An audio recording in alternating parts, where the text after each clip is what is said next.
في هذا الفيديو غادي نوريكم الطريقة الصحية باش توصلوا يديكم طريقة صحية باستعمال الماء والصابون. الأول كناخذوا الماء فوق يدينا، كنحيدوا أي ختم ولا أي حاجة اللي هي من الحديد ولا النحاس، كنديروا الصابون على يدينا وكنزيدوا شوية الماء وكنحركوه.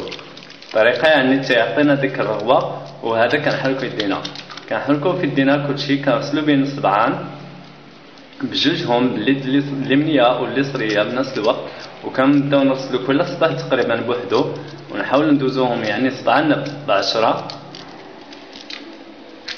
ملي كنساليو صبعان كنحاولو نحكو وسط اليدين وتحت الضفار، لانه كيكون فيه بزاف ديال الميكروبات والاوساخ.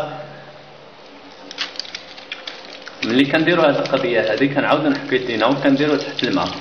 هذه المره الاولى كنغسلو حتى كنتاكدوا ان الصابون والماء اللي كنا درنا انه مشى كلشي ما بقاش. وهنا دابا كنغسلو الشداده تاع الروبيني باش ما يبقاوش فيه هذوك الميكروبات، وكنسدوه وكنعاودو نلبسو الخاتم ولا ديك الحاجه اللي كنا دايرين في الاول.